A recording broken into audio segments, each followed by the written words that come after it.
হ্যাঁ, ওই কথা রেজদানে বলি যে আমরা যে ঘরের মধ্যে থাকা অবস্থায় মানুষ ভাবছে আমরা ট্রেনে যেতে যেতে ভাবি যে আমরা কষ্ট পাই না, কারণ আমরা আলটিমেটলি কি আমরা জানি যে একটা সুন্দর জায়গায় পৌঁছবো, সেই কারণে আমরা বর্তমানে গন্তব্যে পৌঁছবো না, সেই গন্তব্যটা পৌঁছানোর জন্য আমার একটা দীর্ঘদিনের প্রস্তুতিও আছে।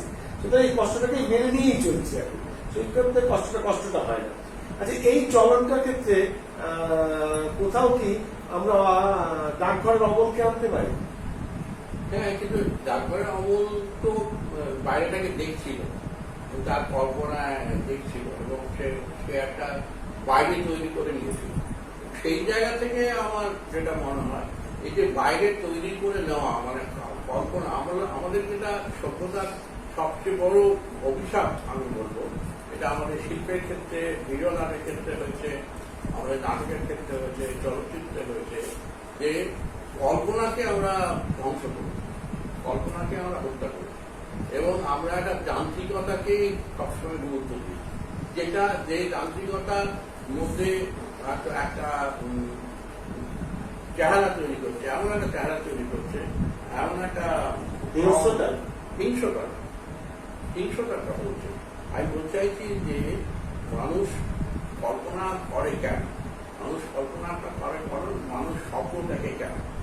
সবাই স্বপ্ন দেখে না, ঠিকই স্বপ্ন মানে আমি বলছি যে একদম আক্ষরিক অর্থে ঘুমন্ত অবস্থায় যে স্বপ্নটা দেখে, যে স্বপ্নটা তার নিয়ন্ত্রণে নেই, সেই স্বপ্নটা তার অবচেতনে স্বপ্নটা আসে এবং এই অবচেতন যে মনটা, অবচেতন যে জগৎটা, সেখানে তার নানান স্বপ্নের অনেক রকম ব্যাখ্যা আছে, সেই ব্যাখ্যাটা আমি করছি না, কিন্তু স্বপ্ন একটা মানুষের জীবনকে অনেক রকম ভাবে বিস্তার দেয়, অনেক রকম অনেক স্তরে নিয়ে যায়। আমি যখন খুব স্বপ্ন দেখি, অনেককে আমি দেখেছি যারা সারা জীবন স্বপ্ন দেখে না, মানে ঘুমোলেও স্বপ্ন দেখে না, তার স্বপ্ন দেখা স্বপ্ন না দেখা একটা ঘটনা আছে। ঘটনাটা হচ্ছে যে স্বপ্নটা আমরা যে দেখছি কি দেখছি না, এটা আমরা তখনই জানতে পারি যখন স্বপ্নটা আমাদের অবচেতন থেকে চেতনে আসে, আমরা যখন সেটাকে আমাদের মেমোরি ব্যাংকে নিয়ে যেতে পারি। মেমোরি ব্যাংকে তখনই নিয়ে যেতে পারি যখন খুব গভীর যে ঘুমে আসে সে স্বপ্ন দেখে না, অগভীর ঘুমে স্বপ্ন দেখে। তো যেমন ভাবে বলা যেতে পারে যে একটা সমুদ্রে বা জলে খুব গভীরে আমরা যেতে পারি না, নিচে তার জন্য ব্যবস্থা করতে পারি, অন্যান্য সিলিন্ডার নিয়ে দিয়ে যারা ডুবুরি তাদের ব্যবস্থা করতে পারে। সাধারণ যারা সাঁতুরে তারা গভীরে যেতে পারে না, কারণ জলের যে চাপ, সেই চাপটা সে সহ্য করতে পারে না, জলের লোকগুলো সে অগভীর জায়গাতে থাকে, সাঁতার কাটে, গভীর জায়গায় যেতে পারে না। স্বপ্ন ঠিক তাই, অগভীর জায়গাতেই সে থাকে, গভীর জায়গাতে যেতে পারে না। গভীর জায়গায় গেলে সে কিছু মনে রাখতে পারে, অগভীর জায়গাটা মনে রাখতে পারে। আমরা যেটা মনে রাখি, স্বপ্ন করে ভাবি, সেটা অগভীর জায়গা এবং একেবারেই উপর স্তরের ব্যাপার।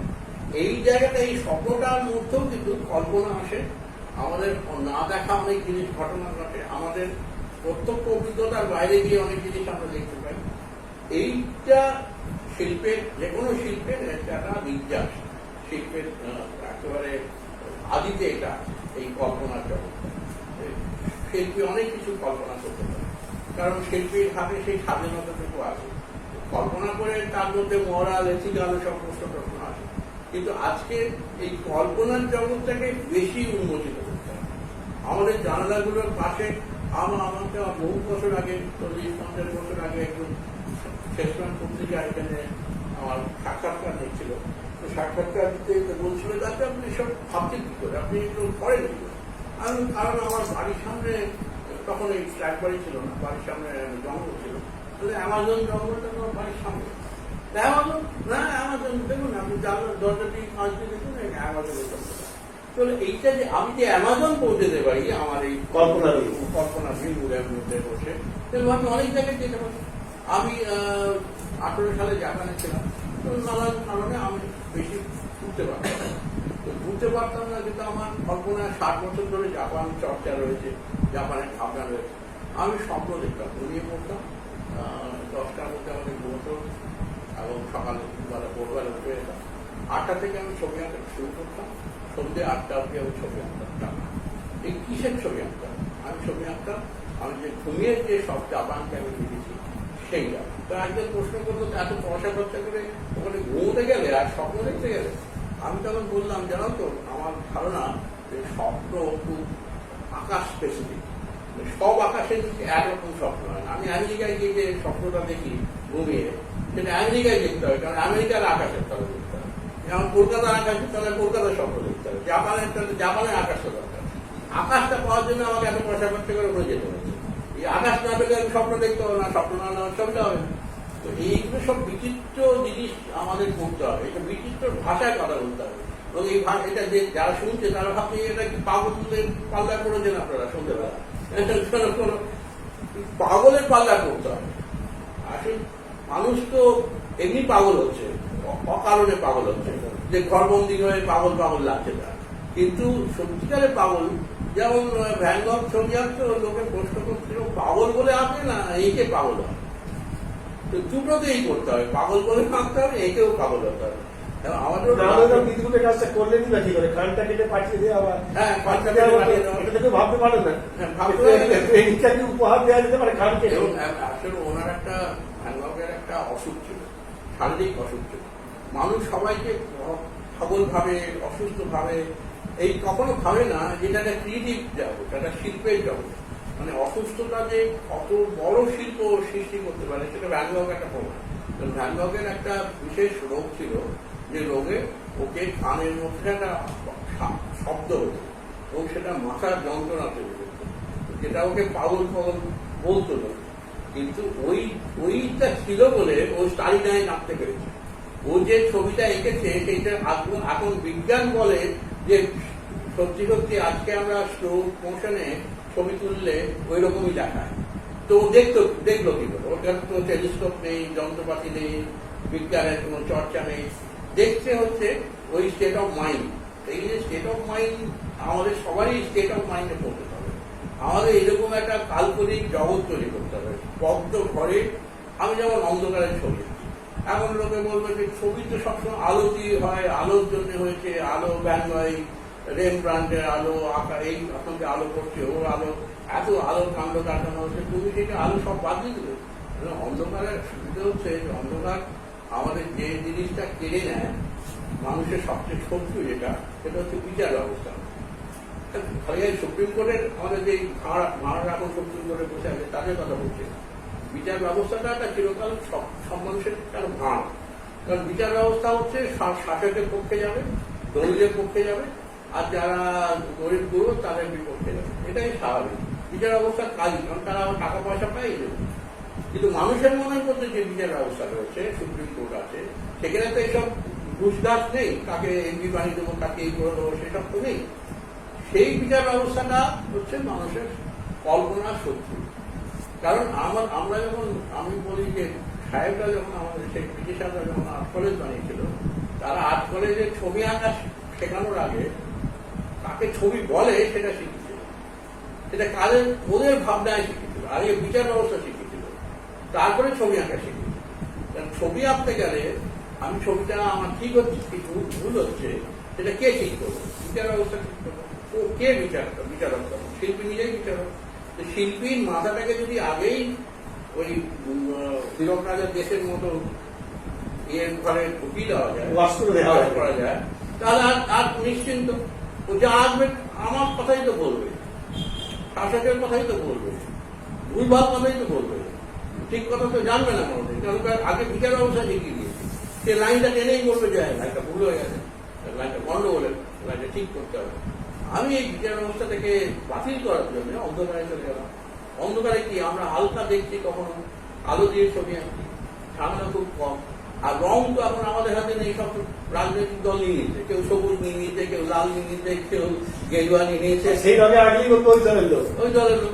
আমি একটা নীল রঙের কাজ করেছি, আমার বললো তুমি শেষকালে নীলের চলে গেলে কি অপরাধ, কেন সারা শহর সারা পশ্চিমবঙ্গ নীল সাদা হয়ে গেছে, আমি নীলে আনতে পারছি না। আমি বাবা এর থেকে সবচেয়ে ভালো হচ্ছে কালো, কালো কেউ এখন ছুটছে না, আর সবাই মানে কালো হচ্ছে অপয়া।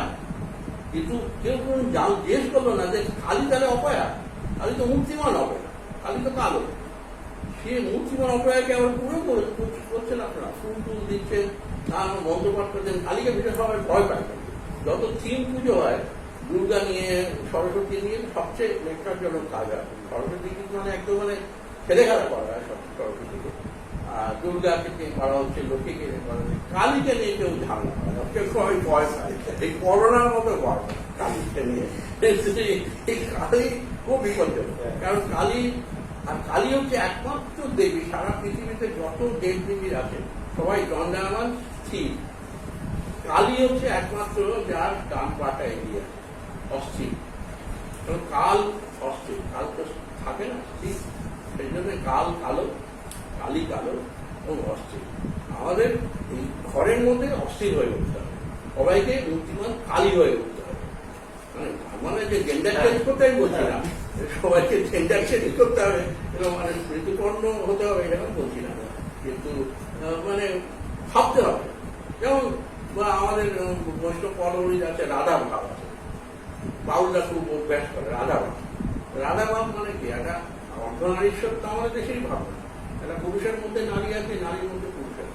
এইসব বড় বড় কথা খুব বলতে হবে, বলে টুলে মানে ভাওতাবাজি দিতে হবে, মানে ভাওতাবাজি দিতে হবে শিল্পের নামে এবং লোককে একদম অন্যমনস্ক করে দিতে হবে। আমি যে বড় বড় কথাগুলো বলছি, কালী ভাব, রাধা ভাব, এইসব ঢপের কথা, কিন্তু ঢপটাকে এত সুন্দরভাবে বলতে হবে নাটকের মধ্য দিয়ে যে লোকে বুঝতেই পারবে না ঢপ, সে অন্যমনস্ক করে যাবে, তার মৃত্যু ভয় চলে যাবে। মানে এটাই শিল্পের বা শিল্পীর দায় বলে মনে করেন আপনি? এখন শিল্পীকে ধোকা দিতে হবে, ভালো করে ধোকা। কারণ তাকে মানুষকে বাঁচানো, সভ্যতা বাঁচানোর আর কোনো রাস্তা নেই, সবাই মরে গেছে। আরে সবাই যদি এখন ওই কুরুক্ষেত্র যুদ্ধে কৃষ্ণের বাণী শুনতে যায়, ধনুক ফেলে দিল অর্জুন, আমি যুদ্ধ করবো না, তুমি কে? তুমি তো কেউ না, তুমি তো করো না। তো তুমি যখন মারা গেছো, তুমি যখন বেঁচে আছো কি মারা গেছো এটাই যখন জানো না, তো তুমি তোমার কর্ম করো, তোমাকে যেটা বলো সেটা করো। এটা আমি বলছি, আমি যেটা বলতে চাইছি যে ওই ধোকা দিতে হবে, লোককে বড় কথা বলতে হবে, নমস্ক করে দিতে হবে, আর মৃত্যু ভয় থেকে বের করে আনতে হবে। আপনি তখন বলছিলেন যে এই যে অন্ধকারের মধ্যে বসে আপনার চর্চার মধ্যে যায় যখন অন্য আলো থাকে না, এখানে কি আমরা আমাদের তো সব অবতীর করছি, মানুষটা দাঁড়িয়েলা, বড় বড় দাঁড়িয়েলা মানুষটা, সেখানে সেই বলেন যে অন্ধকারের উৎসাহিত আলো। হ্যাঁ, সেখানে আলোটা মানে আলোটাকে তো আর লাইট, আলোটা একটা লাইট এনার্জি, একটা মানে শক্তি শক্তি যেমন ব্ল্যাক হোল যেরকম সব টেনে নেয় সব কিছু। এবং সেই আমি তো অনেকগুলো রাস্তায় দেখিয়ে দিয়ে গেছেন আমাদের, সেই রাস্তাগুলো আমরা দেখি না, তো না দেখলে দেখলাম না। কিন্তু আজকে সেই সময়টা এসছে যে দেখতে হবে, আজকে কল্পনা তৈরি করতে হবে, আজকে এই ভ্রান্তির জগৎ। যেমন অবধি আমাদের নাটকের সে একটা সেমিনারে বললো যে আমরা মঞ্চে সবসময় মিথ্যে কথা বলি, সত্যি কথা বলি। হ্যাঁ, মঞ্চে উঠেই কিন্তু মিথ্যে কথা বলেছে। এই মিথ্যেটা কোন মিথ্যে আর কোন সত্যির বিপক্ষে এই মিথ্যেটা, এটা তো বুঝতে হবে। আপনি একটা চরিত্র করছেন, সেই চরিত্রটা আপনি নন, সেটা আপনি ভালো করে জানেন। আপনি একটা বিশেষ চরিত্র অভিনয় করছেন, আপনাকে সেই অনুযায়ী সংলাপ দেওয়া হয়েছে, সবকিছু হয়েছে। তো সেই লোকটা যেমন আমাদের উৎপল দত্ত নানান ধরনের দুষ্ট লোকের চরিত্র করছে। তো এখন আমরা বলছি যে তার মানে কি আমরা ধরে নিতে হবে যে উৎপল দত্ত মানুষটা এরকম দুষ্ট? বিষয়টা তো নয়।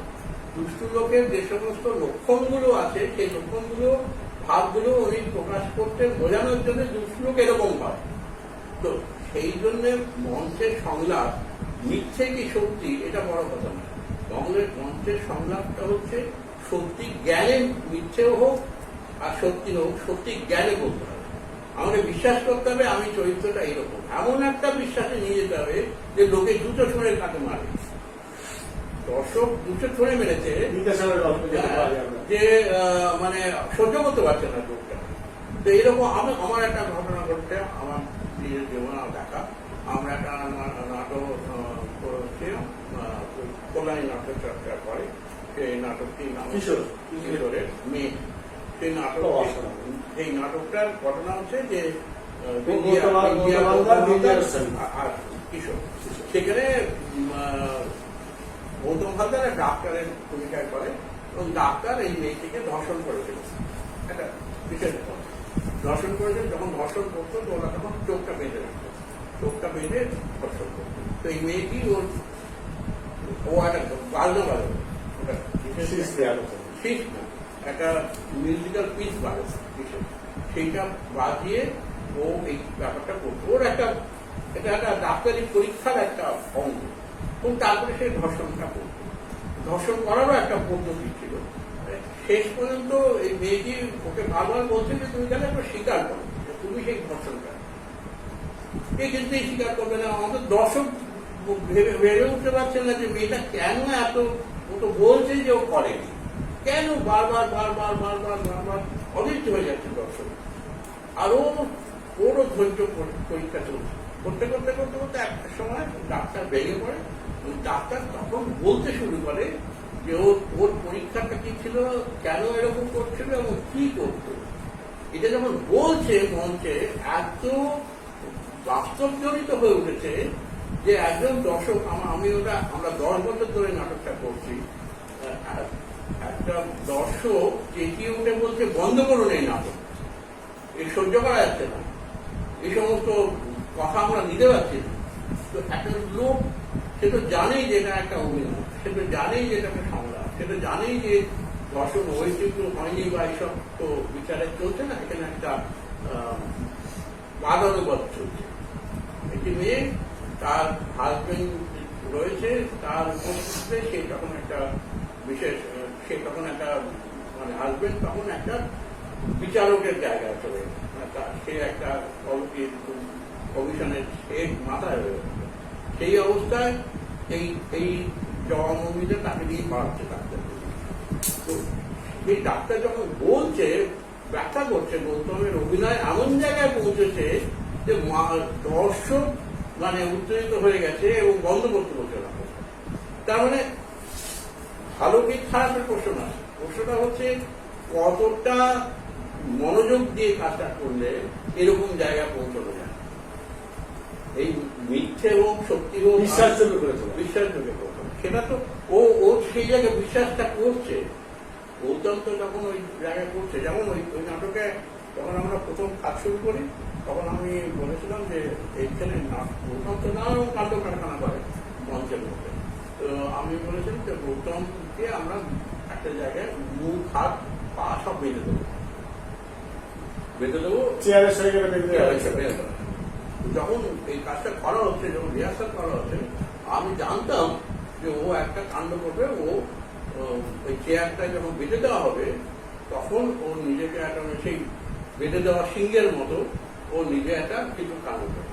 এবং আমি এটা ধরেই নিয়েছিলাম, সেটা কাউকে আমি বলিনি, যে ধরে নিয়েছিলাম যে ও চেয়ারটা নিয়ে লাফালাফি করবে এবং পড়ে যাবে।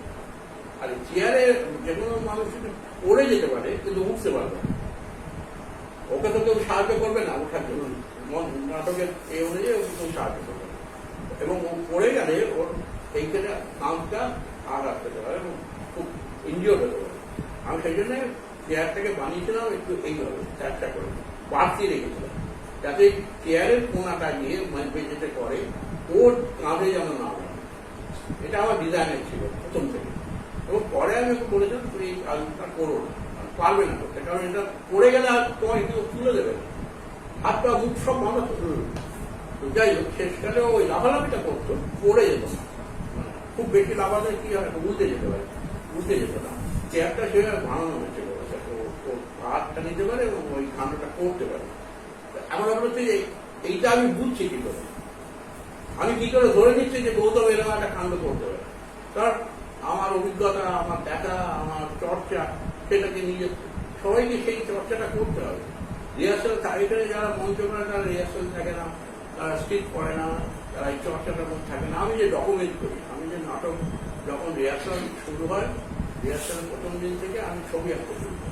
আর এইটা তো আমার বড় অভ্যেস নয় যে আমি বসলাম আমার সঙ্গে সঙ্গে ছবি আঁকতে শুরু করলাম কাগজ কলম দিয়ে। এইটা হচ্ছে যে এই কল্পনাকে প্রশ্রয় দেওয়া, কল্পনাকে বাড়তে দেওয়া, কল্পনাকে ক্রমাগত উত্তেজিত করা। কল্পনাকে উত্তেজিত না করলে, ভাঁজ না দিলে কল্পনা তো খেয়ে কাজ দিয়ে সে সবসময় দিনেই থাকে। কাঠগুলো তো ভেজা, ভেজা কাঠ দিয়ে তো আগুনটা জ্বলবে না, ভেজা কাঠকে শুকোতে হবে, ঠিক মতো আগুন লাগাতে হবে, আগুন লাগিয়ে তাকে তাপ দিতে হবে, তারপরে সে জ্বলে উঠবে। এইটা লজ্জা এখন নাটকের লোকেদের এই সময়টা এসছে যে এই হতাশার থেকে বেরোতে হবে, এই সব মৃত্যুর কথা থেকে বেরোতে হবে এবং ক্রমাগত উত্তেজনা তৈরি করতে হবে। এই যে কল্পনার জগৎটাকে আমার ভদ্রকের নামটা ভুলে যাচ্ছে, একটা ফিল্মে চাকরি করতো, স্পিলবার্গের পৃথিবী বলে উনি একটা বই লিখেছিলেন স্পিলবার্গের। এটা অবশ্য তখন আমাদের দূরদর্শনের এত নবনবা হয়নি। তো উনি একটা কথা বলছিলেন এখানে থাকছে যে আমরা ধরুন সিনেমা দেখছি, উনি উদাহরণ যেটা দিয়েছিলেন যে পথের পাঁচালী, অপু আর দুর্গা কাশবনের মাঝখানে ছুটছে, দূরে হালকা করে দেখা যাচ্ছে ওই গাড়ির ধোঁয়াটা আসছে, এবং ওই যখন অপু আর দুর্গা ছুটছে তখন কিন্তু শুধু অপু দুর্গা ছুটছে না, সঙ্গে কিন্তু আমিও ছুটছি তার সঙ্গে, আমার ছোটটাও আছে। অর্থাৎ আপনি যেটা কল্পনার জগৎ বলেন, এই দুজনেই ছুটছি, কিন্তু আমার এই যে কল্পনার যে জগৎটা তৈরি হচ্ছে একটা পরিণতির দিকে যাচ্ছে, তখন এই ছবিটা অফ হয়ে গেল। তখন বিমল শাড়ির খুব নাম চলছিল, একটা স্বল্প বসনা বিমল শাড়ির অ্যাডভার্টাইজমেন্ট চলে এলো। অর্থাৎ আমার কল্পনার যে গতিপথ সেটা ইচ্ছাকৃত ভাবে ভেঙে দেওয়া হলো। অর্থাৎ আবার যখন এই ছবিটা ফিরে আসে তখন আমি কল্পনাটা ফিরে আসতে পারবো কিনা এর কিন্তু দূরদর্শনের সমস্যা। আমার মনটা আবার শিফট করে ওইটায় আবার সে অপু দুর্গা সহগামী হতে পারবো বলতে মনে হয় না।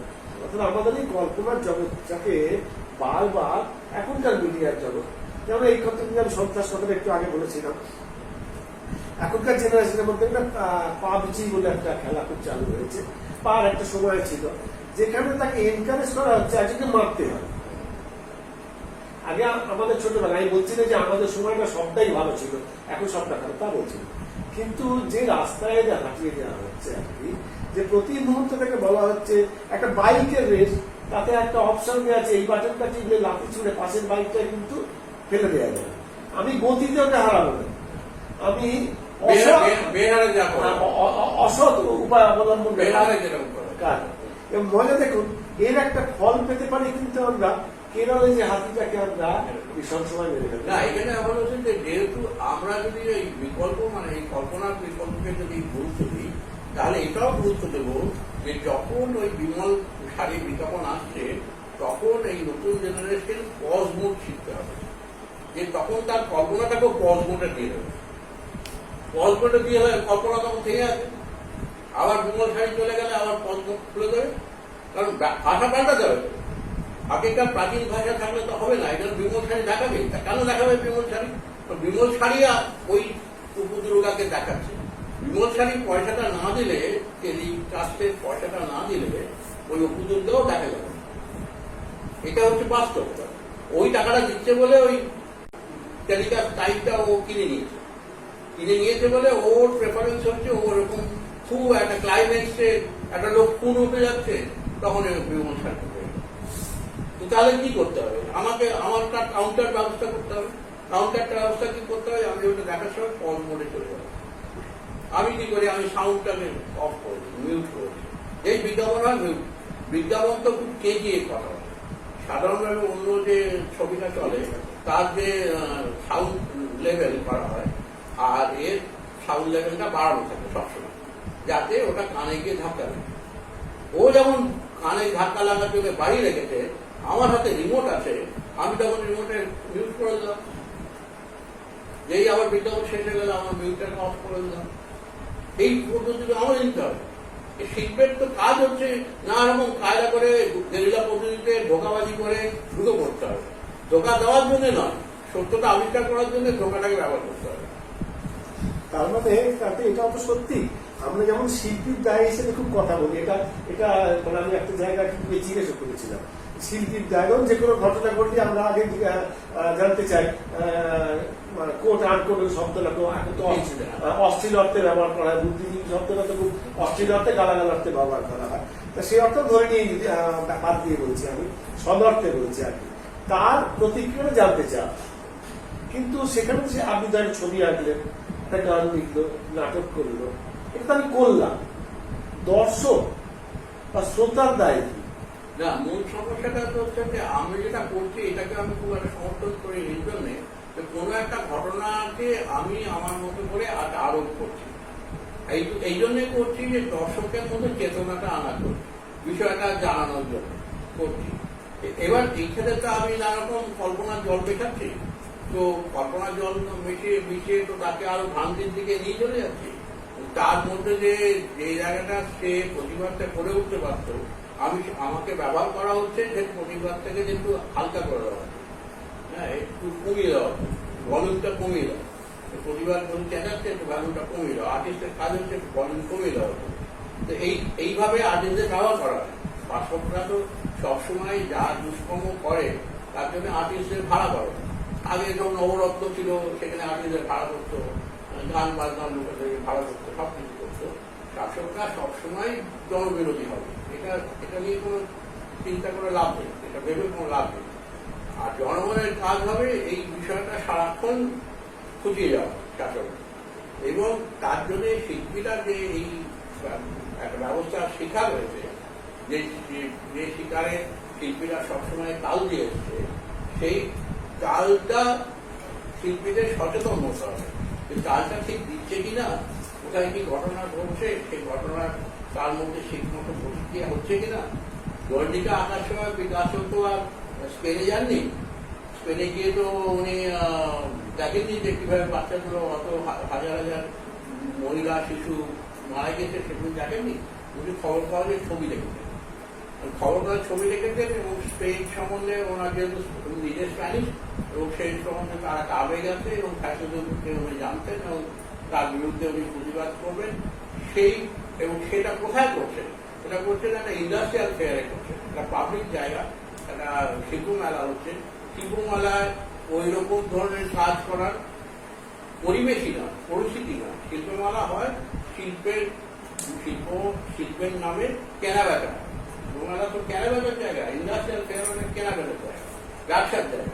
সেখানে ব্যবসার জায়গায় ওই সময় ৩০-এর দশকের শেষের দিকে ৫০০ জন শিল্পীকে কর্তৃপক্ষ দায়িত্ব দিয়েছিল শিল্পমেলাটাকে সাজিয়ে দেওয়ার জন্য।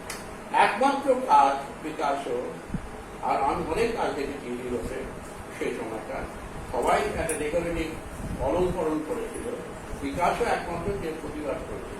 এখন সেটা পিকাসো কেন করেছিলেন, কি ঘটনা ঘটেছিল, সেটা আলাদা গল্প, তার মধ্যে আমি বুঝছি। কিন্তু শিল্পী দায় বলতে বোঝা যায় যে শিল্পী তার চেতনা, তার সচেতনতা, সেটা সে শাসকের পক্ষে যাচ্ছে না জনগণের পক্ষে যাচ্ছে। এটা শিল্পীকে আগেই সিদ্ধান্ত নিতে হবে, সে শাসকের দামেদারি করছে না সে জনগণের দামেদারি করছে। শাসক তাকে পয়সা দেয়, পুষে, জনগণ তাকে কিছু দেয় না। দায়টা জনগণের কাছে বেশি, শাসকের কাছে। শাসক আসবে, যাবে, জনগণ থেকে যাবে। পৃথিবীর এই ভারতবর্ষে 130 কোটি মানুষকে রাতারাতি শেষ হয়ে যাবে, শাসক চলে যাবে, মাথাটা চলে যাবে। কিন্তু এত বড় পিরামিডের নিচটা, এত বড় নিচ, সে চলে যাবে। ভূমিকম্প হলো, বন্যা হলো, আফান এলো, সব মানুষ শেষ হয়ে যাবে, শাসক চলে যাবে। আর শাসক আজকে মমতাবাদী দিয়ে অনেক কিছু বোঝাচ্ছে আমাদের, কালকে আর একটা শাসক আসবে, সে বোঝাবে।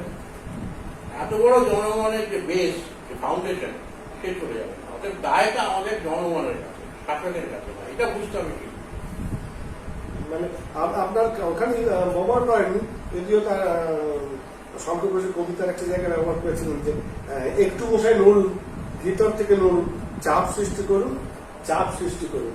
আপনি যখন এটা কথা হচ্ছিল কি বাবার প্রার্থনা, শঙ্কর ঘোষের লেখা নিয়ে দেখতে কিছু বই ঘাটতি দেখেছিলাম, কোথাও একটা চাপ সৃষ্টি করা দরকার। আমরা আনতে হবে, তাহলে চাপ সৃষ্টি হবে।